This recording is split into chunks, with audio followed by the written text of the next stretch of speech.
Hello students, welcome to आनंद विश्वा channel. तो हमारी चल रही है चैप्टर 3 रिप्रोडक्टिव हेल्थ सीरीज। तो लास्ट लेक्चर में हमने रीड किया था कि रिप्रोडक्टिव हेल्थ क्या होती है और उस रिप्रोडक्टिव हेल्थ को मेंटेन रखने के लिए या उस रिप्रोडक्टिव हेल्थ को बनाए रखने के लिए हमारे गवर्नमेंट ने क्या प्रोग्राम बनाया था, दैट इज कॉल्ड RCH। क्या पढ़ा था हमने? RCH। RCH का मतलब क्या था? Reproductive child health care programme. अब जो ये reproductive child health care programme था, इस प्रोग्राम के अंदर हमने डिफरेंट एस्पेक्ट्स के बारे में पढ़ा था कि किस तरह सेक्स एजुकेशन इंपॉर्टेंट है। प्रिंट मीडिया के थ्रू उन्होंने फैमिली प्लानिंग को स्प्रेड किया, तो डिफरेंट एस्पेक्ट्स इसके अंदर हमने क्या किए थे, रीड आउट किए थे। अब बात आती है कि पॉपुलेशन स्टेबलाइजेशन क्या है। अब जो ये पॉपुलेशन स्टेबलाइजेशन है, इसके वर्ड से ही आपको पता चल रहा है कि पॉपुलेशन और उस पॉपुलेशन का एक स्टेबल फॉर्म में प्रेजेंट होना किसी कंट्री के अंदर या वर्ल्ड के अंदर, उसको हम क्या बोलते हैं? पॉपुलेशन स्टेबलाइजेशन बोलते हैं। अब किसी कंट्री और वर्ल्ड में रहना, तो यहीं से ही हम सेंसस का मतलब क्या होता है कि जहां पर जनगणना की जाती है। तो अगर हम सेंसस के अकॉर्डिंग देखें, अकॉर्डिंग टू सेंसस, अब जब सेंसस किया गया, जनगणना की गई, तो अगर हम वर्ल्ड की पॉपुलेशन के बारे में देखते हैं तो वर्ल्ड पॉपुलेशन कब की? World population in 1900। कब की वर्ल्ड पॉपुलेशन? इन 1900। क्या देखा गया कि जो वर्ल्ड की पॉपुलेशन थी वो क्या थी? 2 बिलियन के अराउंड थी। वर्ल्ड की पॉपुलेशन क्या थी? 2 बिलियन के अराउंड थी। ठीक है, चलो हो गई होगी। इन 2000 फिर दोबारा से सेंसस किया गया और वहां पर वर्ल्ड की पॉपुलेशन क्या देखी गई? अरे 6 बिलियन। इतना राइज, एकदम से इतना राइज, पर ये राइज कुछ भी नहीं था। विद इन 11 ईयर्स, अगर हम 2011 में देखते हैं वर्ल्ड की population, there will goes to 7.2 billion. So there is a impedable rise in the population of the persons या ह्यूमन पॉपुलेशन के अंदर इतना ज्यादा राइज देखा गया। वहीं पर अगर हम इसमें से इंडिया पॉपुलेशन को काउंट करें, अगर हमने इंडिया पॉपुलेशन को काउंट किया तो हमें क्या देखने को मिला कि इन 1900 देयर आर 350 मिलियन। 350 मिलियन क्या थे? कब की बात हो रही है ये? 1900 लिख दूं मैं? नहीं, हमारी एनसीईआरटी को क्या लिखती है कि जनरली कंपैरिजन में हम यही लिख देते हैं, but it is about the 1947 at the time of our independence. Independence के टाइम पर क्या देखा गया, जो इंडिया की पॉपुलेशन थी वो अराउंड 350 मिलियन थी। पर इन 2000 व्हाट वी सी, इन 2000 पूरे वर्ल्ड की पॉपुलेशन में से इंडिया की जो पॉपुलेशन थी वो कितनी थी? 1 बिलियन। 1 बिलियन पॉपुलेशन, मतलब 6 में से 1 बिलियन कहाँ है? इंडिया में ही प्रेजेंट है। और हम बिल्कुल शॉक्ड रह गए कि जैसे ही हमने 11 साल के बाद इंडिया की पॉपुलेशन देखी इन 2011। कब देखी? इन 2011 जब हमने इंडिया की पॉपुलेशन देखी तो हमें वो पॉपुलेशन कितनी देखने को मिली? That is around 1.2 billion. मतलब 0.2 बिलियन क्या हो चुकी है? 11 साल में ही इंक्रीज हो चुकी। इसी इंक्रीज को हम क्या बोलते हैं? पॉपुलेशन एक्सप्लोजन बोलते हैं। इसी को ही हम क्या बोलते हैं? Population explosion.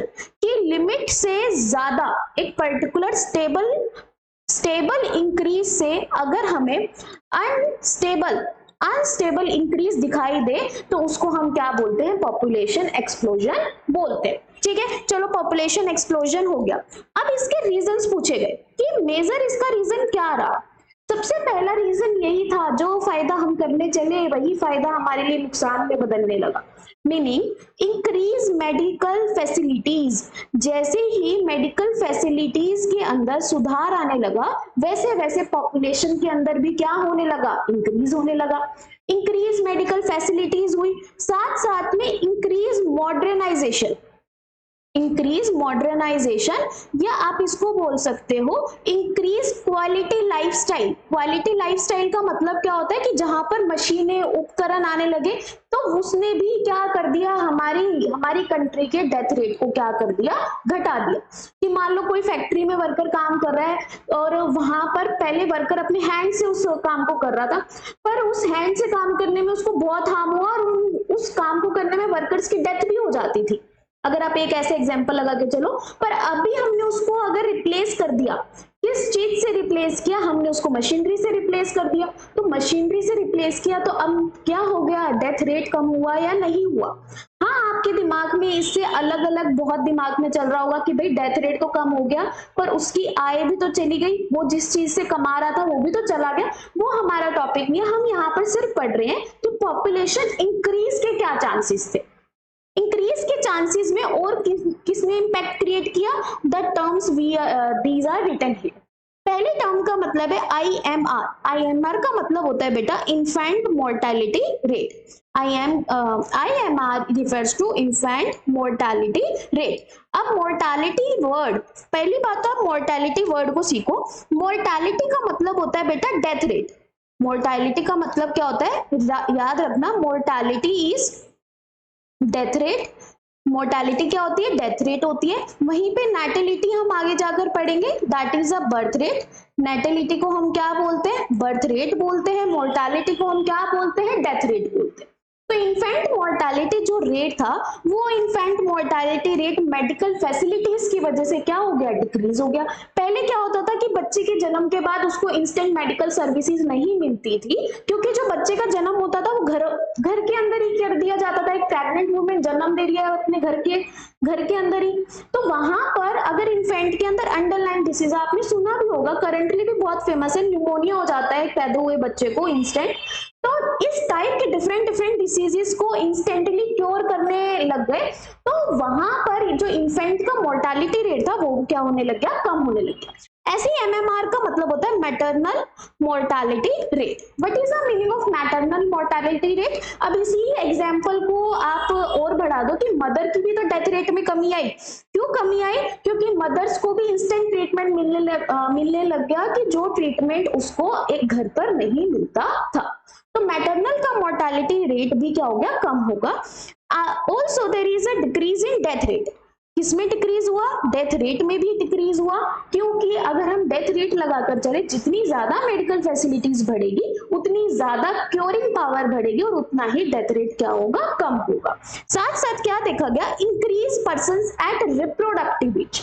Increase person at reproductive age का क्या मतलब है कि जिस टाइम अगर हम बात करें, मान लो ये सारा डेटा जो हम पढ़ रहे हैं, जो ये सारी परेशानियां हम पढ़ रहे हैं कि किस परेशानी से हम गुजरे हैं एट द टाइम ऑफ 2011, जहां पर हमें इंडिया की जो पॉपुलेशन देखने को मिली वो क्या थी, 1.2 बिलियन। तो इस पॉपुलेशन के अकॉर्डिंगली हम रीजंस पढ़ रहे हैं कि रीजंस क्या थे। तो आप इसको बोल सकते हो कि इन 2011 हमारी पॉपुलेशन के अंदर जो रिप्रोडक्टिव एज ग्रुप था वो बहुत ज्यादा था। अब रिप्रोडक्टिव एज ग्रुप के ज्यादा होने से क्या चेंजेस है, अगर रिप्रोडक्टिव एज ग्रुप ज्यादा हो गया तो बेटा यहाँ पर what will be, increase the birth rate. साथ साथ क्या इंक्रीज हो गया, बर्थ रेट भी इंक्रीज हो गया, कि जितने ज्यादा फर्टाइल कपल पॉपुलेशन में होंगे उतनी ही ज्यादा क्या बढ़ेगी, बर्थ रेट इंक्रीज होगी। तो अब इन सारे रीजंस को टैकल करने के लिए RCH ने क्या किया, कदम बढ़ाए, और RCH bring down population growth rate. RCH ने एक ठाना कि मैं इस पॉपुलेशन के ग्रोथ रेट को क्या लेकर आऊंगा, कम लेकर आऊंगा। पर वो कम किया भी तो किस लेवल पर किया, only marginal level. Marginal level का मतलब क्या होता है, बहुत ही लेस इफेक्ट पड़ा इनके पॉपुलेशन ग्रोथ को कम करने में। तो इसी को NCERT क्या लिखती है, according to 2011 census report, population growth rate is less than 2%। देखने को तो पॉपुलेशन की जो ग्रोथ रेट थी वो क्या थी, लेस देन 2%। अब मैम ये लेस देन 2% का मतलब क्या है, तो NCERT यहाँ पर ये समझा रही है कि हर 1000 पर्सन्स के ग्रुप में एक साल में 20% जुड़ जाते हैं। एवरी ईयर पर 1000 persons 20 persons आर एडेड। अब सोच के देखो 370 मिलियन लोग हैं, उन 370 मिलियन लोगों में एक साल में कितना ज्यादा इंक्रीज आ जाएगा। और जो इस इंक्रीज का परसेंटेज है वो सिर्फ कितना है, 2%। मतलब अगर 2% इतना ज्यादा है वो क्रिएट कर सकता है, तो इससे ज्यादा परसेंटेज तो और भी ज्यादा खराब कर देगा हमारे इंडिया की लैंड को, ब्रिंग करेगा ऐसी कंडीशंस जिसके साथ हम फाइट भी नहीं कर पाएंगे। और जनरली चल रहा है ये, इट इज ट्रू कि हमारा जो परसेंटेज है वो क्या हो रहा है, इंक्रीज हो रहा है। तो यही इसी को हम क्या बोलते हैं, अलार्मिंग रेट। अलार्मिंग रेट का मतलब क्या होता है कि एक अलार्म की अब सीमा पार हो चुकी है और ये पॉपुलेशन रुकने का नाम नहीं ले रही है, उसको हम क्या बोलते हैं, अलार्मिंग रेट बोलते हैं। और ये अलार्मिंग रेट तो जब है जब हमने क्या लगा दी है, आरसीएच ने क्या लगा दिए, डिफरेंट प्रोग्राम्स ब्रिंग किए हैं इस पॉपुलेशन को क्या करने के लिए, कंट्रोल करने के लिए। चलिए अब इसी को हम आगे देखते हैं कि ठीक है आरसीएच ने प्रोग्राम बहुत सारे प्रोग्राम्स उन्होंने निकाले। अब सबसे पहले बात आती है कि डिसएडवांटेजेस क्या देखने को मिली पॉपुलेशन एक्सप्लोजन में। हमने रीजंस पढ़ लिए कि रीजंस क्या थे पॉपुलेशन एक्सप्लोजन के, अब हम पढ़ेंगे कि डिसएडवांटेजेस क्या है पॉपुलेशन एक्सप्लोजन की। तो सबसे पहले डिसएडवांटेज आप बोल सकते हो कि मेजर यही है, so there is a scarcity, there is scarcity. Scarcity का मतलब क्या होता है, कमी। स्कैरसिटी ऑफ किसकी स्कैरिटी होने लगी, फूड की, खाने की, शेल्टर की, बिल्कुल छाव नहीं मिलती थी, एंड क्लोथ्स मीनिंग ना खाना था, ना छत थी सिर के ऊपर और ना कपड़े थे पहनने के, इन सब की क्या होने लगी, कमी स्टार्ट होने लगी इंडिया के अंदर, जिसको हम ग्रीन रेवोल्यूशन, येलो रेवोल्यूशन, इन सब डिफरेंट चीजों से पढ़ते थे कि बहुत ज्यादा टेक्निक्स लाएगी ताकि फूड की प्रोडक्शन बढ़े, हायर यील्ड हो। तो ये सारी स्कैरसिटी को भगाने के लिए क्या आए थे, रेवोल्यूशन स्टार्ट हुए थे। पर क्या गवर्नमेंट इस स्कैरसिटी से फाइट कर पाई, क्वेश्चन तो अभी भी ये नहीं है। क्या आज के टाइम पर कोई ऐसा पर्सन है जिसके पास खाने की कमी है, शेल्टर नहीं है, क्लोथ्स नहीं है? Yes, there are lots of person. तो डिसएडवांटेज ऑफ पॉपुलेशन एक्सप्लोजन में सबसे मेजर क्या आता है, scarcity of food, shelter and clothes. यहीं पर अब इसको मॉनिटर करने के लिए गवर्नमेंट क्या कहती है कि government forced to check population growth rate. Government is forced to check कि जब ये चीजें, ये अलार्मिंग रेट एकदम से आया हमारी जनरेशन के अंदर, या आप बोल सकते हो कि प्रेसिडिंग पॉपुलेशन के अंदर ये जो अलार्मिंग रेट आया है, इसके लिए गवर्नमेंट अब क्या हो गई, मजबूर हो गई। फोर्स का मतलब गवर्नमेंट को कोई फोर्स नहीं कर रहा है, उसको दिख रहा है अब कि government is force to check population growth rate. अब गवर्नमेंट फोर्स्ड है कि अब हमें इस सेक्टर में अपना ध्यान देना ही पड़ेगा, नहीं तो हम इस पॉपुलेशन ग्रोथ रेट को संभाल नहीं पाएंगे। तो इसी को हम लिखते हैं कि government is force to check the population growth rate. अब ये फोर्स तो कर दिया गया, तो इट मींस गवर्नमेंट कुछ रूल्स बनाएगी इसको क्या करने के लिए, ठीक करने के लिए, स्टेबलाइज करने के लिए। तो for stabilization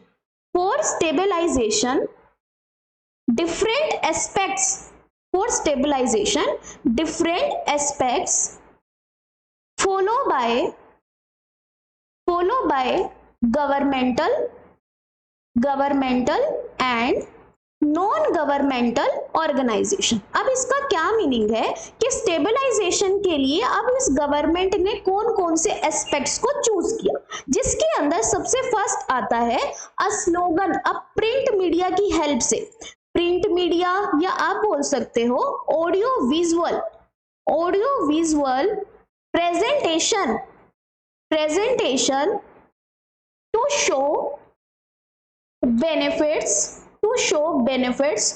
of small families. पहला उन्होंने क्या देखा कि स्मॉल फैमिलीज का होना बहुत जरूरी है, उस स्मॉल फैमिली का होना बहुत जरूरी है, तो उसको किस तरह से फैलाने लगे, बाय यूजिंग मीडिया का मतलब न्यूज रिपोर्टर्स के थ्रू, ऑडियो मतलब रेडियोज पे चलने लग गया, विजुअल प्रेजेंटेशन का मतलब होता है बाय मेकिंग पोस्टर मेकिंग्स के थ्रू या अनाउंसमेंट्स के थ्रू वहां पर क्या होने लग गई, या गली नुक्कड़ में छोटे छोटे किरदार निभाने लगे कि छोटी पॉपुलेशन के क्या फायदे हैं या छोटी फैमिलीज के क्या फायदे हैं। तो विजुअल रिप्रेजेंटेशन में, पोस्टर मेकिंग में गवर्नमेंट ने बहुत अच्छे स्लोगन का जिक्र किया और उनको बोला हम दो हमारे दो। The slogan that is famous at that time that spread by the government is हम दो हमारे दो।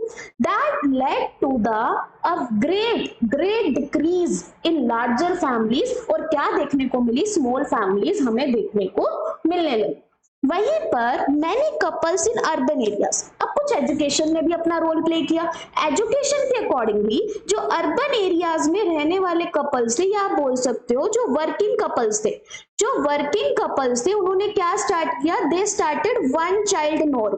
वन चाइल्ड नॉर्म का मतलब क्या होता है कि they having only one child, कि भाई हम एक ही चाइल्ड को टाइम दे सकते हैं या एक ही चाइल्ड को संभाल सकते हैं। तो वर्किंग कपल्स क्या अपनाने लगे, वन चाइल्ड नॉर्म अपनाने लगे। नेक्स्ट इसमें क्या आता है कि सबसे ज्यादा इंपॉर्टेंट स्टेप गवर्नमेंट ने लिया to motivate the smaller families, मतलब जो स्मॉल फैमिलीज पहले से थी उनको फायदे बताए, किसके बारे में, कॉन्ट्रासेप्टिव मेथड्स के बारे में। तो इसको हमने क्या लिखा कि सबसे ज्यादा रोल प्ले गवर्नमेंट ने in case of population stabilisation, किसके ऊपर ज्यादा एफर्ट्स डाले, ऑन एफर्ट्स या सारे एफर्ट्स किसके ऊपर डाले, कॉन्ट्रासेप्टिव मेथड्स को स्प्रेड करने में अपने सबसे ज्यादा एफर्ट्स लगाए। अब कॉन्ट्रासेप्टिव मेथड्स को जितना ज्यादा फैलाएंगे उससे हमें क्या होगा, ये मैम कॉन्ट्रासेप्टिव मेथड्स होते क्या है, अगर मैं कहूं कॉन्ट्रासेप्टिव मेथड्स वो मेथड्स है जो किसी प्रेगनेंसी को रोकने के लिए काम आते हैं, उनको हम कॉन्ट्रासेप्टिव मेथड्स बोलते हैं। अब प्रेगनेंसी को रोकने का मतलब इनडायरेक्टली हम किसको कम कर रहे हैं, बर्थ रेट को कम करने जा रहे हैं। और हमें चाहिए क्या, पॉपुलेशन एक्सप्लोजन को रोकने के लिए मेन क्या है, बर्थ रेट को कंट्रोल करना। जिंदा इंसान को तो हम नहीं मार सकते ना, मेडिकल फैसिलिटीज का अच्छा होना ये तो नहीं हम उसको खराब कर देंगे। क्या हम जो हमारी यहाँ पर फैली हुई मॉडर्नाइजेशन है, क्या हम उसको कम कर देंगे? अगर हम पढ़े हुए रीजंस की बात करें कि पॉपुलेशन एक्सप्लोजन के रीजंस क्या थे, तो उन रीजंस की बात करें तो क्या उसमें से सबसे बेस्ट जो रीजन था वो था बर्थ रेट को डिक्रीज करना, और बाकी रीजंस को तो हम बिल्कुल टच नहीं कर सकते थे। क्या हम एक मदर को छोड़ दें मरने के लिए, क्या हम एक इन्फेंट को छोड़ दें मरने के लिए अगर हमें पॉपुलेशन कम करना है तो मेजर इंपैक्ट हम क्या कर सकते थे, only decrease the birth rate. यहीं पर नेक्स्ट क्या लगाए गए, और भी बहुत सारे मेथड्स यूज किए गए गवर्नमेंट के द्वारा। नेक्स्ट है स्टैच्यूरी। स्टैच्यूरी का मतलब क्या होता है कि जहां पर एक लॉ अबाइडेड, मतलब कुछ सख्ती, स्टैच्यूरी का मतलब बैन नहीं होता है, जहां पर कुछ सख्ती लगा दी गई, रेजिंग, क्या रेज करने में, raising the marriageable age. Marriageable age को क्या कर दिया, रेज कर दिया। एक मिनट बेटा, मैरिजेबल एज को क्या कर दिया गया, इंक्रीज कर दिया गया। अब मैरिजेबल एज को इंक्रीज करने का मतलब कि जो मेल है उस मेल की शादी कब तक नहीं होनी चाहिए, अप टू 21 ईयर, उसके बाद ही वो एलिजिबल होगा। और ऐसे ही फीमेल की जो एज रख दी गई वो क्या रख दी गई, 18 ईयर्स ओल्ड। तो ये मैरिजेबल एज का उन्होंने क्या लगा दिया, एक लॉ लगा दिया कि इतने ही हम मैरिज अवेलेबल, या आप बोल सकते हो वैलिड है इंडिया में, इससे कम उम्र की मैरिजेस वैलिड नहीं है। अब इससे बेनिफिट पता है उन्हें क्या हुआ, this age defines a reproductive maturity. ये एज क्या डिफाइन करती है, एक रिप्रोडक्टिव मैच्योरिटी डिफाइन करती है कि अगर हम इस एज ग्रुप को समझाएंगे कि छोटी फैमिली के क्या फायदे हैं, या ये वाली जो एज है यहाँ पर जो यंगस्टर्स या जो एडोलसेंट्स होते हैं, या जो ये यंग एज है, इस यंग एज में अंडरस्टैंडिंग की पावर क्या हो चुकी होती है, डेवलप हो चुकी होती। Understanding is developed in this age group, तो इस एज ग्रुप में अंडरस्टैंडिंग की भी अवेलेबिलिटी क्या हो जाती है, बढ़ जाती है। अब कोई 7 साल का बच्चा, उसके अंदर क्या अंडरस्टैंडिंग होगी भाई, कोई अंडरस्टैंडिंग नहीं होगी। तो इसीलिए एक मैरिजेबल एज डिसाइड की गई कि जहां पर उनको समझाया जा सके कि स्मॉल फैमिलीज के क्या बेनिफिट है। वहीं पर गवर्नमेंट ने वन मोर इनिशिएटिव लिया, उन्होंने क्या किया, स्टार्ट गिविंग इंसेंटिव्स। इंसेंटिव्स का मतलब होता है लालच, इंसेंटिव्स मतलब पैसों के रूप में या डिफरेंट राशंस के रूप में। Start giving incentives to the smaller families, और स्मॉलर फैमिलीज को जब इंसेंटिव्स मिलने लगे तो यहाँ पर भी बहुत सारी फैमिलीज क्या हुई, अट्रैक्ट होने लगी to get those incentives from the government. कि छोटी फैमिली को जब फायदे मिल रहे थे तो उसकी तरफ ज्यादा क्या हो रही थी, पर्सन्स या ज्यादा फैमिली क्या हो रही थी, आकर्षित हो रही थी। ठीक है, फ्री का खाना किसको पसंद नहीं है, okay, so just like that term कि इंसेंटिव्स की तरफ क्या हो रही थी, पॉपुलेशन अट्रैक्ट हो रही थी। अब हर एक पॉइंट में सिर्फ एक बात आती है कि किसको प्रमोट करो, कॉन्ट्रासेप्टिव मेथड्स को प्रमोट करो, क्योंकि कॉन्ट्रासेप्टिव मेथड्स ही क्या है, solutions to the all kind of population explosion. कि कॉन्ट्रासेप्टिव मेथड ही क्या है, एकमात्र सॉल्यूशन है किसका, फॉर पॉपुलेशन एक्सप्लोजन का, फॉर पॉपुलेशन एक्सप्लोजन। अब ये कॉन्ट्रासेप्टिव मेथड्स को जनरली है क्या, वैसे तो मैंने आपको बता दिया कि प्रेगनेंसी को रोकने के लिए कॉन्ट्रासेप्टिव मेथड का यूज किया जाता है, तो हम इसको और सिंप्लीफाइड वे में पढ़ते हैं। तो what are the contraceptive methods, methods that are used to prevent करना किसको, अनवांटेड प्रेगनेंसीज को। What are the unwanted pregnancies, कि जो प्रेगनेंसीज कपल नहीं चाहते हैं और उस प्रेगनेंसी को रोकने के लिए वो क्या यूज कर सकते हैं, कॉन्ट्रासेप्टिव मेथड्स का यूज कर सकते हैं। या फिर डिले और space pregnancy. What is the meaning of delay और स्पेस प्रेगनेंसी, डिले और स्पेस प्रेगनेंसी का मतलब होता है कि देयर इज अ कपल और वो कपल का एक चाइल्ड हो चुका है, पर they doesn't want to have child until 5 years या अंटिल 10 years वो कोई चाइल्ड नहीं चाहते, तो एक गैप आ जाना from one child to another child to that small family, एक स्मॉल फैमिली के चिल्ड्रंस में एक बिग गैप आ जाना, उसको हम क्या बोलते हैं, स्पेस प्रेगनेंसी बोलते हैं।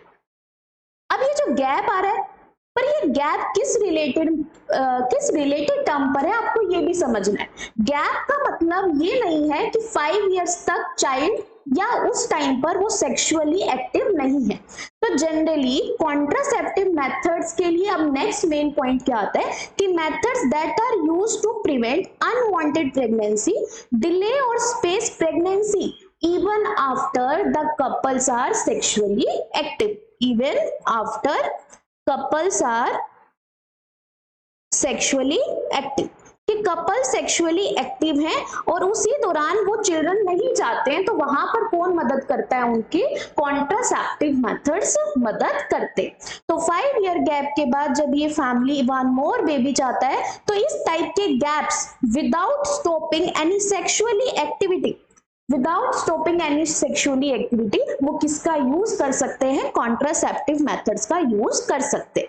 अब ये जो कॉन्ट्रासेप्टिव मेथड होते हैं ये कितने तरह के होते हैं या इसके अंदर क्या प्रेजेंट होता है, अभी तो मैम आप हम टर्म पढ़ रहे हैं कि कोई कॉन्ट्रासेप्टिव मेथड होते हैं, अभी टर्म को आप ये समझो कि इसके अंदर कुछ दवाइयां होंगी, इसके अंदर कुछ डिवाइसेस होंगे जो हमारी बॉडी में कुछ ऐसे चेंजेस क्रिएट करेंगे जिन चेंजेस की वजह से ना तो गैमेटोजेनेसिस रुक रही होगी, या तो ओव्यूलेशन रुक रहा होगा, या तो फर्टिलाइजेशन रुक रही होगी, या तो इम्प्लांटेशन रुक रहा होगा। तो इस टाइप के डिफरेंट स्टेजेस पर क्या लग रहा होगा, बैन क्रिएट हो रहा होगा। तो अगर कॉन्ट्रासेप्टिव मेथड्स का मेन प्रिंसिपल हम बात करें, तो मेन प्रिंसिपल को मैं आपको यहीं पर समझा देती हूँ कि किस तरह से वर्क करते। तो मेन प्रिंसिपल की अगर हम बात करें तो कॉन्ट्रासेप्टिव मेथड किस तरह से रोल प्ले कर रहा है, तो बेटा फर्स्ट तो ये क्या कर सकता है, stop chances of fusion of male and female gamete. पर मतलब क्या है, ये मेल एंड फीमेल गैमेट के चांसेस को अवॉइड करना, कि भाई वो चांसेस ही उन्होंने स्टॉप कर दिए जिसकी वजह से मेल और फीमेल गैमेट मिल सकते थे। नेक्स्ट क्या आता है, स्टॉप मीटिंग का मतलब कि वहां पर कोई ना कोई डिवाइस लगाया गया, स्टॉप मीटिंग ऑफ, या बोल सकते हो stop meeting fusion of male and female gamete. अब आपको ये दोनों टर्म सेम लग रही होगी पर बहुत इजी है बेटा, आगे जाकर भी क्लियर हो जाएगी, पर यहाँ पर भी जिसको थोड़ा बहुत याद है ये चैप्टर तो उसके लिए थोड़ा इजी है इन टर्म्स को समझना। यहाँ पर आते हैं बेटा नेचुरल मेथड्स का मतलब क्या है कि जहां पर एक कपल्स खुद ही इस तरह से सेक्सुअल एक्टिविटी कर रहा है कि वो चांसेस ही क्रिएट ना करे कि मेल और फीमेल गैमेट क्या हो सके, फ्यूज हो सके। Stop meeting fusion of male and female gamete में आते हैं बैरियर मेथड्स। अब यहाँ पर क्या है कि मेल और फीमेल सेक्सुअल ड्राइव को डिस्टर्ब नहीं कर रहे, उन्होंने उस सेक्सुअल ड्राइव के थ्रू कोई वहां पर ऐसा डिवाइस लगा दिया है जो डिवाइस मेल और फीमेल गैमेट की फ्यूजन को क्या कर रहा है, स्टॉप कर रहा है। ओके तो आई थिंक थोड़ा बहुत आपको यहाँ पर पता चल गया होगा कि इनका क्या मीनिंग है। नेक्स्ट और क्या कर रहे हैं वो, दे स्टॉप फर्टिलाइजेशन के लिए हमारे पास ये मेथड्स हैं। Second, they promote the spermicidal activities. Spermicidal activities का मतलब क्या होता है कि जहां पर हम क्या कर रहे हैं, responsible for killing the sperms, responsible for killing the sperm in female genital tract, in female genital tract, कि फीमेल जेनाइटल ट्रैक्ट में ही हम स्पर्म्स की किलिंग को क्या कर रहे हैं, प्रमोट कर रहे हैं, उसको हम क्या बोलते हैं, स्पर्मिसाइडल एक्टिविटी। अब इस स्पर्मिसाइडल एक्टिविटी में क्या आते हैं, there comes the chemical methods, यहाँ पर क्या प्रमोट किए जाते हैं, केमिकल मेथड्स को प्रमोट किया जाता है। वहीं पर नेक्स्ट और किस क्या कर सकते हैं, वी विल या we can stop the implantation, हम इम्प्लांटेशन को स्टॉप कर सकते हैं। We can stop the ovulation, हम ओव्यूलेशन को स्टॉप कर सकते हैं। So these kind of the things we can stop in the contraceptive method. अब मैम इम्प्लांटेशन और ओव्यूलेशन जो है उसको स्टॉप करने के लिए हमारे पास क्या मेथड्स हैं, तो अगर हम इसकी बात करें, अगर हमें इम्प्लांटेशन और ओव्यूलेशन स्टॉप करना है तो we having very common methods, those are called intrauterine devices, उनको हम क्या बोलते हैं, इंट्रा यूटेराइन डिवाइसेस। तो इंट्रा यूटेराइन डिवाइसेस सबसे ज्यादा इन्हीं मेथड्स के ऊपर क्या करते हैं, वर्क करते हैं। They having some amount of function showing the spermicidal activities भी वो क्या करते हैं, शो करते हैं। जनरली कॉपर कंटेनिंग आईयूडीज होती है। इंट्रा यूटेराइन डिवाइसेस के लिए हम शॉर्ट फॉर्म क्या यूज करते हैं बेटा, आईयूडीज। इसके अलावा और कौन से मेथड्स हैं, using implants and injectables, implants and injectables ये भी यूज किए जाते हैं। ओरल कॉन्ट्रासेप्टिव्स, ओरल कॉन्ट्रासेप्टिव्स का भी वन ऑफ द फंक्शन क्या है, इसी से ही इन्वॉल्व है। So these are the different methods which are used under the contraceptive method, या ये वो तरीके हैं जिसके बेसिस पर कॉन्ट्रासेप्टिव मेथड्स हम लोग क्या करते हैं, डिजाइन करते हैं। अब आता है these all are the irreversible. Irreversible का मतलब क्या होता है कि ये वो मेथड्स है जिसके अंदर एक कपल दोबारा से अपने चाइल्ड को क्या दे सकता है, जन्म दे सकता है। पर कोई कपल आया, उसने बोला कि भाई मुझे तो चाइल्ड को जन्म देना ही नहीं अब, पर मुझे सेक्सुअली एक्टिव रहना है, तो उसके पास क्या है कि there is a one more method, बेटा मैं इसको यहाँ पर लिख रही हूँ, उसको हम क्या बोलते हैं, सॉरी बेटा दिस इज रिवर्सिबल। रिवर्सिबल का मतलब होता है कि जो ये दोबारा से क्या हो सकते हैं, फर्टाइल हो सकते हैं। These all methods are the reversible. Irreversible का मतलब क्या होता है, जिन मेथड्स को हम दोबारा से क्या वापस, या आप बोल सकते हो जिस फर्टिलिटी को हम दोबारा से रिगेन नहीं कर सकते, वहां पर कौन से मेथड आते हैं, सर्जिकल मेथड। वहां कौन से मेथड आते हैं, हमारे सर्जिकल मेथड्स के बारे में हम पढ़ेंगे। Okay clear. तो अभी इन कॉन्ट्रासेप्टिव मेथड्स के लिए फर्स्ट टर्म आती है, एक टर्म लिखी गई है आइडियल कॉन्ट्रासेप्टिव मेथड। अब आइडियल कॉन्ट्रासेप्टिव मेथड्स क्या होते हैं, तो आइडियल कॉन्ट्रासेप्टिव में आइडियल वर्ड का क्या मीनिंग है। आइडियल वर्ड देखो, कोई आपसे पूछता है आपका आइडियल कौन है, तो हम क्या बोलते हैं, हमारा आइडियल वो है जो हर तरह से हर काम में करने में सक्षम है। अब वहीं पर कॉन्ट्रासेप्टिव मेथड, कोई दवाई आप ले रहे हो, मैंने क्या बोला, कॉन्ट्रासेप्टिव मेथड क्या है, या तो कोई दवाई है या कोई डिवाइस है, तो वो आपके लिए अच्छा क्यों, किस तरह से है हर चीजों में, तो आप बोलोगे कि उसको लगाने में हमें इरिटेशन नहीं होनी चाहिए, हम कोई दवाई खा रहे हैं तो हमें एलर्जी नहीं होनी चाहिए, या हम जो दवाई खा रहे हैं कि उसकी वजह से हमारी बॉडी पर कोई साइड इफेक्ट्स नहीं आने चाहिए। तो इतने सारी जो चीजें हम पढ़ते हैं जिसको हम हार्मफुल इफेक्ट्स में गिनते हैं, अगर कोई कॉन्ट्रासेप्टिव मेथड वो हार्मफुल इफेक्ट्स क्रिएट नहीं करता है तो उस कॉन्ट्रासेप्टिव मेथड को हम क्या बोलते हैं, आइडियल कॉन्ट्रासेप्टिव मेथड। पर हमें आइडियल का मतलब तो पता होना चाहिए कि कॉन्ट्रासेप्टिव मेथड के अंदर आइडियल टर्म का मीनिंग क्या है। अब यहाँ पर आइडियल टर्म का मीनिंग है यूजर फ्रेंडली। वो कॉन्ट्रासेप्टिव मेथड अच्छा होता है जिसको यूजर बहुत अच्छे से क्या कर सकता है, अप्लाई कर सकता है, इजीली अवेलेबल, और उसको वो कॉन्ट्रासेप्टिव मेथड खरीदना मुश्किल ना लगे, उसके पास इजीली अवेलेबल हो, वो हमारा अच्छा कॉन्ट्रासेप्टिव मेथड होता है। नेक्स्ट वो क्या हो, इफेक्टिव हो। अब उसने यूज भी कर लिया पर फिर भी वो कपल प्रेग्नेंट हो गया है, तो इफेक्टिव एंड रिवर्सिबल होना चाहिए with no side effect. Reversible with no side effects, ये भी क्या है, हमारा एक अच्छा कॉन्ट्रासेप्टिव या आइडियल कॉन्ट्रासेप्टिव मेथड का फीचर है। नेक्स्ट उसके बाद not interfere, not interfere in sexual drive, not interfere in sexual drive of user, user की सेक्सुअल ड्राइव में उसका कोई इंटरफेरेंस नहीं होना चाहिए। तो this is the features of ideal contraceptive methods. अब ये आइडियल कॉन्ट्रासेप्टिव मेथड्स के साथ साथ क्या गाइडलाइंस दी गई।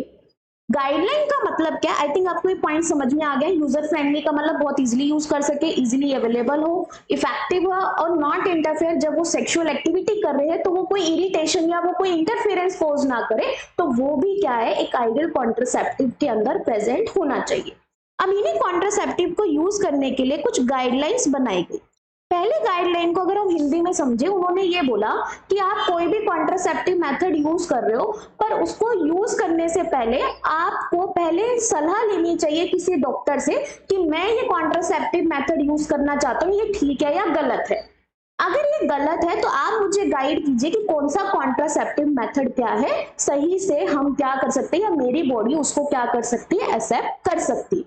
तो इस पॉइंट को अगर हम लिखे तो इसमें क्या बोलते हैं कि before using contraceptive method, before using any contraceptive method, any contraceptive method, we should consult from medical professional, from medical professional, हमें उससे क्या सलाह लेनी चाहिए। और अगर वो कह रहा है, बिकॉज अब यहां से आपको एक बात और समझ में आई कि हर एक कॉन्ट्रासेप्टिव मेथड हर एक के लिए अच्छा नहीं है। हम एक ग्रुप ऑफ कॉन्ट्रासेप्टिव मेथड्स पीछे पढ़ा, हमने बहुत सारे कॉन्ट्रासेप्टिव मेथड्स देखे। क्या ये सारे कॉन्ट्रासेप्टिव मेथड हर एक की बॉडी पर अप्लाई हो सकते? नहीं। इसीलिए we having a vast variety of the contraceptive methods, और डिफरेंट कपल्स कोई भी इसके अंदर से अपनी सुविधा के अकॉर्डिंगली क्या कर सकता है, चूज कर सकता है। पर वो चूजिंग जो होगी वो किससे परमिशन लेकर होगी, after consulting from the medical professional. वहीं पर अब ये क्यों किया गया, अब मेडिकल प्रोफेशनल की जरूरत क्यों पड़ी, to guide the person,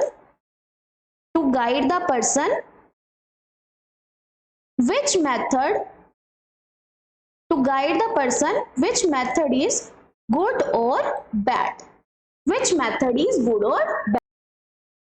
okay. So next guideline को कैसे बोला गया, उन्होंने कहा कि एक कॉन्ट्रासेप्टिव मेथड क्या नहीं बताता है कि अगर एक कॉन्ट्रासेप्टिव मेथड्स को हम यूज कर रहे हैं तो वो हमारे एक रिप्रोडक्टिव हेल्थ को नहीं दर्शाता है कि इसका यूज करना रेगुलर बेसिस पर एक रिप्रोडक्टिव हेल्थ के लिए इंपॉर्टेंट नहीं है। देखो यहाँ पर एनसीईआरटी क्या समझा रही है हमें कि मान लो कॉन्ट्रासेप्टिव मेथड को पार्ट बनाया गया एक रिप्रोडक्टिव हेल्थ के पॉइंट पर, कि एस्पेक्ट्स के अंदर रखा गया कि रिप्रोडक्टिव हेल्दी सोसाइटी हमें चाहिए, तो कॉन्ट्रासेप्टिव मेथड्स को हमें क्या करना चाहिए, प्रमोट करना चाहिए।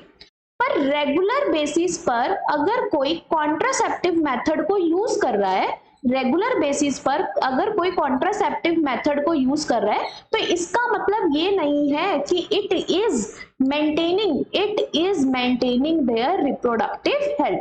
तो डेली कॉन्ट्रासेप्टिव का यूज करना एक रिप्रोडक्टिव हेल्थ को मेंटेन करना दर्शाता नहीं है। रिप्रोडक्टिव हेल्थ कि डेली कॉन्ट्रासेप्टिव मेथड अगर कोई यूज कर रहा है तो इट डजंट मीन कि वो अपनी रिप्रोडक्टिव हेल्थ को क्या कर रहा है, मेंटेन कर रहा है। ये कॉन्ट्रासेप्टिव मेथड जो है, इस कॉन्ट्रासेप्टिव मेथड का relation just natural reproductive event से है, जिसके अंदर उस नेचुरल रिप्रोडक्टिव इवेंट को हम हमारे पॉपुलेशन के लिए या हमारे कंफर्ट के लिए क्या कर रहे हैं, कंट्रोल कर रहे हैं। नेचुरल रिप्रोडक्टिव इवेंट में क्या आता है, प्रेगनेंसी, और वो भी मेजरली क्या है, प्रेगनेंसी, या फिर इसी प्रेगनेंसी का दूसरा नाम है कंसेप्शन। प्रेगनेंसी के लिए एक और वर्ड यूज होता है, उसको हम क्या बोलते हैं, कंसेप्शन बोलते हैं। Conception is another word for pregnancy. तो नेचुरल रिप्रोडक्टिव इवेंट है जो प्रेगनेंसी और कंसेप्शन को रोकता है to stabilize the family and to stabilize the population. चलिए, तो यहीं पर हम कॉन्ट्रासेप्टिव मेथड्स के बारे में देखते हैं कि कितने कॉन्ट्रासेप्टिव मेथड्स हमारे पास क्या है, प्रेजेंट है। तो कॉन्ट्रासेप्टिव मेथड को हम ब्रॉडली 2 पार्ट्स में डिवाइड करेंगे। So contraceptive methods are divided into बेटा temporary methods and the terminal methods. तो कॉन्ट्रासेप्टिव मेथड को हम ब्रॉडली 2 पार्ट्स में डिवाइड किया हमने। टेम्परेरी, वैसे तो आप लोग पढ़ चुके हो, टेम्परेरी मेथड्स को ही हम क्या बोलते हैं बेटा, स्पेसिंग मेथड्स बोलते हैं। तो आई थिंक यहाँ पर जो स्पेसिंग वर्ड यूज किया गया है वो उससे आप फैमिलियर हो चुके हो, जहां पर कपल्स प्रेगनेंसी से रिलेटेड क्या लेना चाहते हैं, गैप लेना चाहते हैं, तो उनको हम क्या बोलते हैं, स्पेसिंग मेथड्स बोलते हैं। नेक्स्ट आता है टर्मिनल मेथड। टर्मिनल मेथड का मतलब क्या होता है कि भाई मुझे चाहिए ही नहीं प्रेगनेंसी, तो वहां पर टर्मिनल मेथड्स का क्या किया जाता है, यूज किया जाता है। अब इन मेथड्स के अंदर क्या आता है, हियर इट कम्स, पहला यहाँ पर क्या आता है, नेचुरल मेथड आता है। हमने पीछे इन मेथड्स के बारे में पढ़ा था। नेचुरल मेथड क्या करता है, अवॉइड करता है ना चांसेस को, meeting of sperm and ovum. Barrier method क्या करता है, स्टॉप ही कर देता है कोई ना कोई डिवाइस का यूज करके। थर्ड इसके अंदर क्या आता है, केमिकल मेथड आता है। केमिकल मेथड के बाद फोर्थ इसके अंदर क्या आता है, इंट्रा यूटेराइन डिवाइसेस आते हैं। इंट्रा यूटेराइन डिवाइसेस के बाद नेक्स्ट यहाँ पर क्या आता है, ओरल कॉन्ट्रासेप्टिव्स आते हैं। ओरल कॉन्ट्रासेप्टिव्स के बाद यहाँ पर क्या आता है, here comes the injectables and implants. Injectables and implants, तो यहाँ पर क्या आता है बेटा, इंजेक्टेबल्स एंड इम्प्लांट्स। अब हमें इन्हीं मेथड्स को क्या करना है, बहुत डीपली स्टडी करना है। Next, terminal method contains one method that is called surgical method.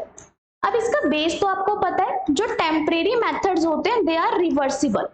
वो क्या होते हैं, रिवर्सिबल होते हैं, मतलब they can bring fertile period, दोबारा से क्या होता है, फर्टाइल पीरियड को क्या कर सकते हैं, दोबारा से ब्रिंग कर सकते हैं। पर टर्मिनल मेथड जो होते हैं वो क्या होते हैं, इरिवर्सिबल होते हैं।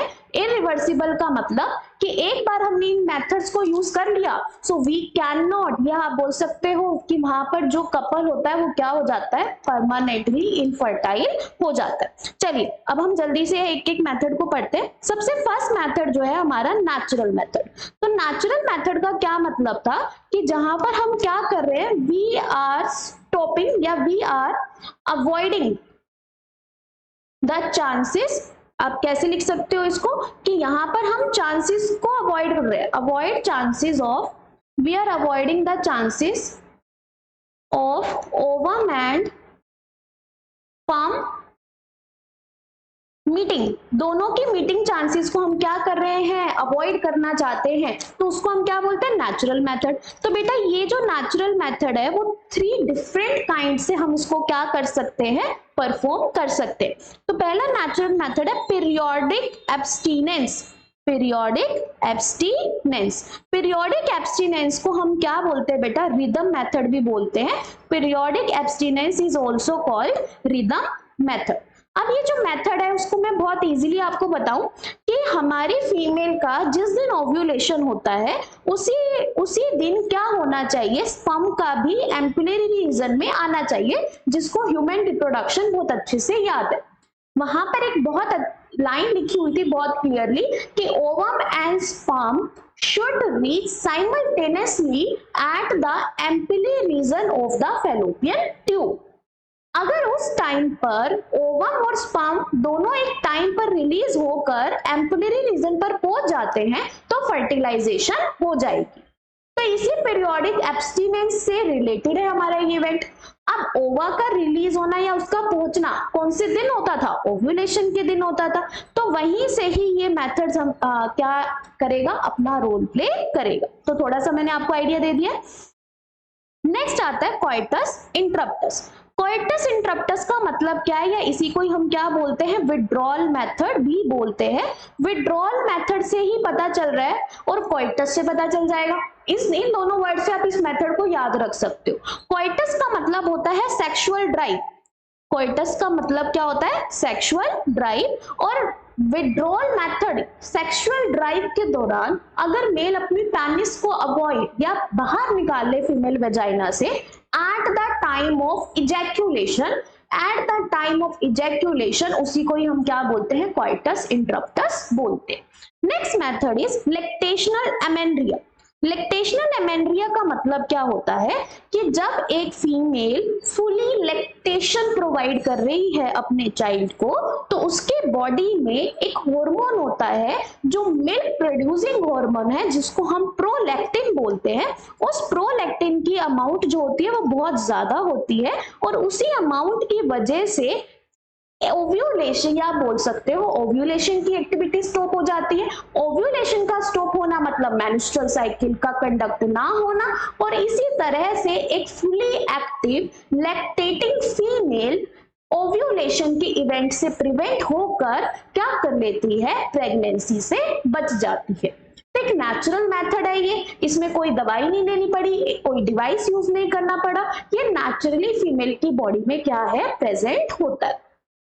चलिए तो हम एक एक मेथड को पढ़ते हैं। पहला आता है पीरियोडिक एब्स्टिनेंस। पीरियोडिक एब्स्टिनेंस जो है, ये पीरियोडिक एब्स्टिनेंस का मतलब क्या है कि मान लो बेटा ये हमारी मेंस्ट्रुअल साइकिल है, इस मेंस्ट्रुअल साइकिल में हम 1st to 6th डे की तो बात नहीं कर रहे, 1st to 6th डे की तो हम यहाँ पर बात नहीं कर रहे हैं, ना ही हम 6th to 9th डे की बात कर रहे हैं, क्योंकि this phase related to the menstrual phase. ये फेज किससे रिलेटेड है, मेंस्ट्रुअल फेज से रिलेटेड है। 6 to 9 से हमारा क्या स्टार्ट हो जाता है, फॉलिक्यूलर फेज स्टार्ट हो जाता है। तो यहीं पर उन्होंने बोला कि एक फीमेल जिसके अंदर 10th to 17th डे तक, एक 10th to 17th डे तक डिफरेंट फीमेल्स के अंदर डिफरेंट टाइम पर क्या हो रहा है, ओव्यूलेशन हो रहा है। पर ये जो ओव्यूलेशन का टाइम पीरियड रहेगा, उसका स्टार्टिंग डे क्या है, 10th of the menstrual cycle है, और उसका एंडिंग डे क्या है, 17th of the menstrual cycle. तो अब यहाँ पर मीनिंग क्या है कि जनरली एक मेंस्ट्रुअल साइकिल में ओव्यूलेशन होता है 14th डे पर। ओके चलो मैम इतना समझ में आ गया, पर what is the meaning of 10 to 17 day. पहली बात समझो, 10 to 17th डे को हम क्या बोलते हैं, फर्टाइल पीरियड बोलते हैं बेटा। फर्टाइल पीरियड क्यों बोला गया, क्योंकि एक बात जान लो, every female having different time to conduct the menstrual cycle. हर एक फीमेल अपनी हेल्थ के अकॉर्डिंगली डिफरेंट डेज की मेंस्ट्रुअल साइकिल क्या करती है, परफॉर्म करती है। या बोल सकते हो हर फीमेल की बॉडी डिफरेंट टाइम्स की क्या करती है, मेंस्ट्रुअल साइकिल को फॉलो करती है। अब इन्हीं मेंस्ट्रुअल साइकिल में जो ओव्यूलेशन होने के चांसेस होते हैं, वो chances 10th to 17th day तक कोई भी वो डे हो सकता है। डिफरेंट फीमेल्स के अकॉर्डिंगली जो कैसा फेज होता है, एक ओव्यूलेटरी फेज की तरह क्या करता है, वो वर्क करता है। ये वो फेज है जहां पर chances of conception is very high. So what is a fertile period? Fertile period वो period है जहां पर chances of conception क्या है, बहुत ज्यादा high है। It is a period where chances of conception is high. Chances of conception is high. जो conception के chances है वो क्या है, बहुत ही ज्यादा। अब यहीं पर अगर हम 18th डे की बात करें, 18th डे टू यहाँ पर 28th डे, यहाँ पर तो कोई भी ओव्यूलेशन या कोई भी ये पीरियोडिक एब्सिस्टेंस से जुड़ा हुआ नहीं है। तो याद हो गया। तो पीरियोडिक एब्सिस्टेंस क्या होता है, तो पीरियोडिक एब्सिस्टेंस एक वो मेथड है in which a couple avoid doing sexual drive at the time of fertile period। वो अपने fertile period के अंदर fertile period के दौरान ओवम एंड स्पर्म की मीटिंग को हम क्या करते हैं, इस मेथड में स्टॉप कर देते हैं। चलिए तो नेक्स्ट हमारा नेचुरल जो मेथड है, next natural method is coitus interruptus. Next method is coitus interruptus. अब कोइटस इंटरप्टस का मीनिंग क्या है कि ड्यूरिंग द सेक्सुअल ड्राइव के दौरान the male withdraw its penis, the male withdraw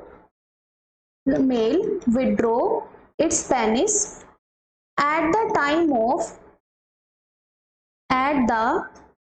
of ejaculation, ejaculation के टाइम पर अगर मेल विड्रॉ कर ले पेनिस को फ्रॉम फीमेल जेनिटल ट्रैक्ट तो उसको हम क्या बोलते हैं, कोइटस इंटरप्टस बोलते हैं। अब इससे होगा क्या, इट स्टॉप्स इंसेमिनेशन। कौन सा इवेंट स्टॉप हो जाएगा इससे, इंसेमिनेशन। इंसेमिनेशन का मतलब होता है कि स्पर्म्स का फीमेल जेनिटल ट्रैक्ट के अंदर क्या कर जाना, एंटर कर जाना। तो इस मेथड से वो हम इस एक्टिविटी को क्या कर सकते हैं, इंसेमिनेशन को स्टॉप कर देंगे। और इंसेमिनेशन स्टॉप हो जाएगी तो एक ओवम और स्पर्म की मीटिंग के चांसेस क्या हो जाएंगे, अवॉइड हो जाएंगे। नेक्स्ट मेथड है lactational एमेन्ड्रिया।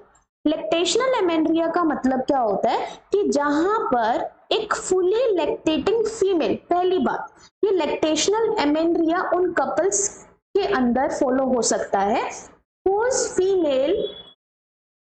female is given birth to a child। ऐसे कपल्स जिसमें फीमेल चाइल्ड को बर्थ दे चुकी है, मतलब ये जो मेथड है वो कब फॉलो हो सकता है, आफ्टर पार्चुरेशन। पार्चुरेशन के बाद क्या हो सकता है, ये मेथड फॉलो हो सकता है। तो आफ्टर पार्चुरेशन क्या होता है, a female having very high level of prolactin, उसकी बॉडी में क्या होता है, बहुत हाई लेवल पर प्रोलैक्टिन होता है। अब ये हाई लेवल ऑफ प्रोलैक्टिन कौन सी फीमेल में होगा, पहले ये भी जानो। ये हाई लेवल ऑफ प्रोलैक्टिन जो होता है बेटा, that is present in fully lactating female. अब फुली लैक्टेटिंग फीमेल का क्या मतलब है, अब इस फुली लैक्टेटिंग फीमेल का मतलब है कि एक फीमेल एक दिन में 1 लीटर मिल्क क्या कर सकती है, अपने एल्वियोलाई में सिक्रीट कर सकती, पर वो 1 लीटर की जगह ओनली 20 ml या 30 ml ही क्या कर पा रही है, सिक्रीट कर पा रही है। इट मीन्स उसकी बॉडी के अंदर प्रोलैक्टिन कम होगा, वो फुली लैक्टेटिंग फीमेल के अंदर इंक्लूड नहीं होगी। तो एक फुली लैक्टेटिंग फीमेल जिसकी बॉडी में हाई लेवल ऑफ प्रोलैक्टिन है, they will avoid the ovulation. अगर ओव्यूलेशन अवॉइड हुआ, so there is a avoidance of menstrual cycle also. Avoidance of menstrual cycle भी नहीं हो रही है उसकी बॉडी में। अगर मेंस्ट्रुअल साइकिल नहीं हो रही है, सो दे प्रिवेंट द कंसेप्शन। उन्होंने क्या प्रिवेंट कर लिया, प्रेगनेंसी को प्रिवेंट कर लिया, दे प्रिवेंट द कंसेप्शन। अब ये फुली लैक्टेटिंग फीमेल कब तक इस पीरियड को कंटिन्यू रखती है, अबाउट 6 मंथ। कब तक कंटिन्यू रखती है, अबाउट 6 मंथ। तो मेरे पास एक स्टूडेंट आया, ma'am I know from the society कि एक फीमेल थी, उसने 2 महीने में ही क्या कर लिया, लैक्टेशन, या आप बोल सकते हो 2 महीने के बाद ही उसके अंदर दोबारा से कंसीविंग होने के चांसेस डेवलप हो गए। तो ये तो डाटा गलत हो जाएगा। तो इसीलिए हमने लिखा है यहाँ पर, ये एनसीईआरटी लिखती है कि it is related to 6 month is related to the fully lactating female. और ये जो मंथ है, ये जो 6 मंथ्स का पीरियड है, ये फ्लक्चुएट हो सकता है according to the lactation capacity of a female. जिस फीमेल के अंदर जितनी कैपेसिटी होगी लैक्टेशन करने की, उसी कैपेसिटी की वजह से उसके अंदर कौन सा पीरियड डेवलप हो रहेगा, कंसेप्शन को प्रिवेंट करने का at the time of lactation. Lactation के टाइम पर according to its lactation capacity वो फीमेल कंसेप्शन से या कंसेप्शन को क्या कर सकती है, अवॉइड कर सकती है। नेक्स्ट उसके बाद जो नेचुरल मेथड है, तो नेचुरल मेथड के बेनिफिट्स क्या है, तो हमने ये पढ़ा कि there is no medicine used, कोई भी मेडिसिन यूज नहीं की गई यहाँ पर। There is no use of या नो डिवाइसेस यूज, किसी भी तरह का हमने डिवाइस यूज नहीं किया है, या इस मेथड के कोई भी साइड इफेक्ट्स नहीं है। पर फिर भी कोई आपसे पूछे क्या कपल्स नेचुरल मेथड को फॉलो करना पसंद करेंगे, नहीं करेंगे। रीजन क्या है, due to its high chances of failure, due to high chances of. अब मैम ये हाई चांसेस ऑफ फेलियर का मतलब क्या है, हाई चांसेस ऑफ फेलियर को हम हर एक इवेंट से पढ़ेंगे। सबसे पहला इवेंट हमने पढ़ा था, दैट इज यूर, कौन सा पहला इवेंट था नेचुरल मेथड के अंदर, दैट इज पीरियोडिक एब्सिस्टेंस। हाँ, पीरियोडिक एब्सिस्टेंस हमने पढ़ा था। पीरियोडिक एब्सिस्टेंस में क्या कोई फीमेल अपना फर्टाइल पीरियड बहुत अच्छे से जान सकती है, क्या उसे पता होता है कि मेरी बॉडी में ओव्यूलेशन किस दिन हो रहा है। हार्डली हार्डली कोई फीमेल इस कैलकुलेशन को करेक्ट कर पाती है। तो आप सोचो कि ये कैलकुलेशन अगर उसकी रॉन्ग हो गई तो रॉन्ग होने से उसका इम्पैक्ट क्या होगा, she can be pregnant, she that couple can be pregnant. तो इसीलिए नेचुरल मेथड में चांसेस क्या हो जाते हैं इसके फेलियर के, बहुत ज्यादा। इसी तरह कॉइटस इंटरप्टस में क्या होता है, at the time of ejaculation बिल्कुल ही removes the penis from female vagina, पर देर इज अ रिसर्च जिन्होंने बोला some amount of sperms is released before a complete ejaculation, कि कुछ अमाउंट ऑफ स्पर्म्स क्या हो जाते हैं, पहले ही रिलीज हो जाते हैं फीमेल के जेनाइटल ट्रैक्ट के अंदर। नेक्स्ट उसके बाद आता है कि हमने जो अभी कॉइटस इंटरप्टस के बाद नेक्स्ट हमने जो मेथड पढ़ा था दैट इज लैक्टेशनल एमेंड्रिया। क्या एक फीमेल को पता है कि उसकी बॉडी में कितने लेवल का प्रोलैक्टिन है, या वो किस तरह की लैक्टेटिंग फीमेल है, नहीं पता होता ना। तो इस उसको चांसेस, क्या उसको अपनी बॉडी का पता है कि मेरे अंदर कितने दिन तक ये लैक्टेशन चलेगा जिससे मैं प्रेगनेंसी को अवॉइड कर सकती हूँ। तो इन चांसेस के लिए एक नॉलेज का होना वह बहुत जरूरी है, और जो नॉलेज हार्डली देखने को मिलती है। इसीलिए यहाँ पर हम क्या लिखते हैं कि chances of failure in methods के अंदर क्या है, ज्यादा प्रेजेंट है। इसीलिए ये मेथड्स कपल्स हार्डली क्या करते हैं, फॉलो करते हैं। नेक्स्ट उसके बाद आता है बैरियर मेथड। अब बैरियर मेथड को आप ये समझो कि किसी डिवाइस का यूज किया गया है टू स्टॉप द, क्या करने के लिए, to stop the meeting of, to stop the meeting of sperm and ovum. Sperm and ovum की मीटिंग को स्टॉप करने के लिए किसी डिवाइसेस का यूज किया गया है। अब जो ये डिवाइसेस है इसमें सबसे फर्स्ट डिवाइस कौन से आते हैं, देयर कम्स द कॉन्डम्स।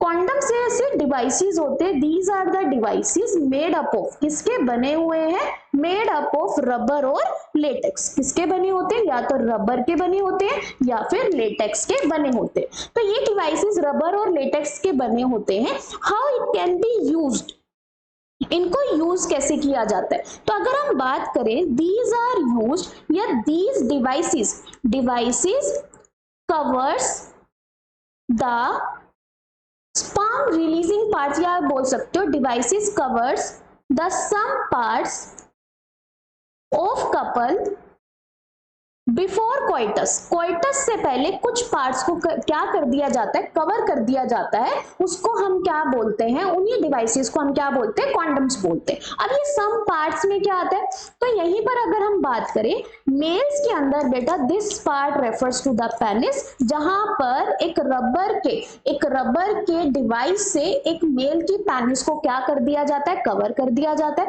ऐसे ही इन डिवाइसेस में फीमेल के कौन से पार्ट को कवर किया जाता है, Here comes the vagina and cervix। या तो वेजाइना को कवर किया जाता है, या किसको कवर किया जाता है, सर्विक्स को कवर किया जाता है। या आप बोल सकते हो vagina and cervix are covered at the same time. तो ऐसे डिवाइसेस को हम क्या बोलते हैं, कॉन्डम बोलते हैं। तो मेल कॉन्डम किस तरह से अपीयर होता है, तो male condom is seen like a this represents the male condom। और जहां पर फीमेल कॉन्डम को हम देखते हैं तो there is a one opening that is attached to the vaginal orifice and one opening that is attached to the cervical opening। तो यहाँ पर ये ओपनिंग्स क्या होती हैं, अटैच होती हैं, जो क्या करती हैं, प्रिवेंट करती हैं reaching of the sperms towards uterus. तो स्टॉपिंग या meeting of the sperm and ovum into uterus, उसी को हम क्या बोलते हैं, बैरियर मेथड बोलते हैं। अब ये जो बैरियर मेथड है, इस बैरियर मेथड में कौन से कॉन्डम के ब्रांड्स जो मेल यूज करता है, तो उसका जो पॉपुलर ब्रांड है बेटा, दैट पॉपुलर ब्रांड नेम्स निरोध। Nirod is a popular condom brand that is used by the, या that is given at the medical facilities के द्वारा डिस्ट्रीब्यूट किया जाता है। So it refers to the male condom. तो इसी तरह से अब इसका कोई आपसे प्रिंसिपल पूछे तो ऑब्वियसली आप बता दोगे कि इनका प्रिंसिपल क्या है, कि principle of use of condom क्या है, कि जहां पर वी प्रिवेंट, या हम ये दोबारा भी लिख रहे हैं भाई, वैसे आप समझ चुके हो, we prevent sperm entry into female genital tract. हम फीमेल जेनाइटल ट्रैक्ट में स्पर्म एंट्री को क्या कर रहे हैं, ब्लॉक कर रहे हैं। अब कॉन्डम की एक बेनिफिशियलिटी है, हम क्या बोलते हैं, कॉन्डम प्लेज ड्यूअल रोल। क्या लिखा जाता है, कॉन्डम प्लेज ड्यूअल रोल। अब what is the meaning of dual role? Dual role का क्या मीनिंग है? सबसे पहले a condom is preventing the conception. ये क्या प्रिवेंट कर रहा है? It is preventing conception. ठीक है भाई, ये कंसेप्शन को प्रिवेंट कर रहा है। अभी हमने पढ़ा कि स्पर्म को प्रिवेंट करता है यूट्रस में जाने से। नेक्स्ट साथ साथ ये क्या कर रहा है? It preventing from STDs. STD से भी प्रिवेंट कर रहा है। एसटीडी का मतलब क्या होता है? Sexual transmitted diseases.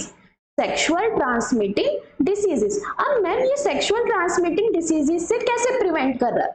तो सेक्सुअल ट्रांसमिटिंग डिसीजेस का बेटा बेस क्या है? So there is a attachment, there is skin to skin attachment. Sexual transmitted diseases का क्या प्रिंसिपल है? Skin to skin attachment. मतलब ये डिसीजेस फैलती है कि जब एक इन्फेक्टेड पर्सन की जो स्किन है वो एक हेल्दी पर्सन की स्किन से क्या हो जाए? अटैच हो जाए। तो अगर ये अटैचमेंट होती है तो it spread the positive agent, it spread the positive agent. अब ये स्किन टू स्किन अटैचमेंट है तो यहाँ पर क्या होना चाहिए? वो पॉजिटिव एजेंट होना चाहिए। और पॉजिटिव एजेंट का जो घर है वो घर क्या है? Reproductive organs. तो रिप्रोडक्टिव ऑर्गन पर सेक्सुअली ट्रांसमिटेड डिसीजेस के जो पॉजिटिव एजेंट्स है वो वहां पर क्या होते हैं? प्रेजेंट होते हैं। तो वहां पर क्वांटम किस तरह से प्ले करता है? अपने नेम की तरह बैरियर, एक बैरियर की तरह प्ले करता है कि जहां पर अगर मेल की पेनिस एक रबर के किसी डिवाइस से अगर हमने कवर कर दी है तो it's attachment is avoided by that barrier। वो बैरियर जो लगा है वो स्किन टू स्किन अटैचमेंट को क्या कर देगा? स्टॉप कर देगा। और जिससे वो जो कपल है वहां पर एसटीडीज ट्रांसफर होने के चांसेस क्या हो जाएंगे? बहुत ज्यादा कम हो जाएंगे, या नील चांसेस वहां पर क्या है? प्रेजेंट। तो यहां से आप समझ गए हो। तो it prevent conception and it also prevent the sexually transmitted diseases transfer. इसलिए हम क्या बोलते हैं? Condom plays the dual role. Next उसके बाद ऐसे barrier methods, the barrier methods which are, ऐसे बैरियर मेथड्स जिनको हम क्वांटम के नाम से नहीं जानते हैं पर जिस सब्सटेंस से क्वांटम बना होता है उसी सब्सटेंस से ये मेथड्स या ये डिवाइसेस बने होते हैं। तो barrier methods only present in females, only present for females. Females के लिए जो बैरियर मेथड्स बनाए गए हैं, पर these barrier methods are somewhat different from the condoms. Condom से समवट डिफरेंट होते हैं। अकॉर्डिंग किस बेसिस पर वो भी हम पढ़ेंगे। तो क्वांटम की स्पेशलिटी या क्वांटम के फीचर्स को पढ़ लेते हैं ताकि आपको ये बैरियर मेथड्स जो हमने फीमेल्स के हमें पढ़ने वो आपको समझ में आए। तो बेटा क्वांटम इज यूजर फ्रेंडली होता है and it gives privacy to the user. आप ऐसे भी बोल सकते हो, it gives privacy to the user को प्राइवेसी प्रोवाइड करता है कि किसी प्रोफेशनल की जरूरत नहीं है इसको अप्लाई करने के लिए, जहां पर बाकी जो मेथड्स है उसको अप्लाई करने के लिए क्या होता है? प्रोफेशनल्स की नीड होती है। Also these condoms are irreversible, disposable होते हैं, दोबारा यूज नहीं कर सकते हैं। So these are the irreversible in nature, ये इरिवर्सिबल होते हैं। और इसके अलावा अगर हम यहाँ पर बात करें, ये जो कॉन्डम्स होते हैं that can be self inserted, एक और लाइन है यहाँ पर, यूजर फ्रेंडली का मतलब सेल्फ इंसर्टेड। आप ये एनसीईआरटी में भी रिटर्न है कि this can be inserted self, अपने आप इंसर्ट कर सकते हैं। तो ये कॉन्डम्स के फीचर हो गए। अब कॉन्डम ये वाले बैरियर मेथड से किस तरह से अलग है? हाँ बिल्कुल, ये यूजर फ्रेंडली होते हैं, यूजर फ्रेंडली हैं, बट दे आर रिवर्सिबल, ये रिवर्सिबल होते हैं। दीज आर रिवर्सिबल होते हैं, but one of the major factor, they can not prevent from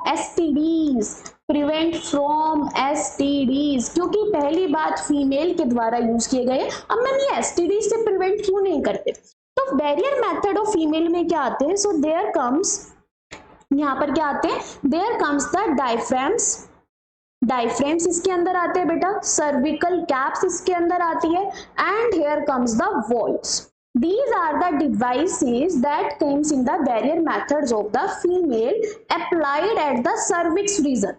Applied at cervix region, कहाँ अप्लाइड किए जाते हैं? cervix region पर अप्लाइड किए जाते हैं। अब इनको cervix region पर अप्लाइड कर दिया तो cervix is present very beneath या inside the vagina। तो क्या वेजाइना सेफ है फिर स्किन टू स्किन कांटेक्ट से? नहीं है सेफ। तो ये जो डायफ्राग्राम सर्विक्स, ठीक है मैम, एसटीडी इसलिए नहीं बच पाई क्योंकि यहाँ पर स्किन टू स्किन कांटेक्ट होने या होती है, स्किन टू स्किन कांटेक्ट होती है क्योंकि सर्विक्स में ये डिवाइसेस लगे हुए। तो अगर हम इन डिवाइसेस को देखें तो इस तरह के डिवाइसेस होते हैं, there comes such kind of devices. तो इनका जो यूज है ये सर्विकल कैप की फॉर्म में क्या होते हैं, ये यूज किए जाते हैं। अब ये डिवाइसेस किसके बने हुए हैं? These are made up of rubber. These devices are made up of rubbers. Rubbers के बने हुए devices हैं। वही इनको इंसर्ट किया जाता है before coitus. Before coitus they are inserted. They are inserted. Before coitus इनको इंसर्ट किया जाता है। They covers cervix. अगर हम इसके बेसिक ब्रॉड पॉइंट्स पढ़ें, सर्विक्स को कवर करते हैं, रीयूजेबल होते हैं ये बिल्कुल। And one of the most important point क्या है? To increase their efficiency. To increase their efficiency.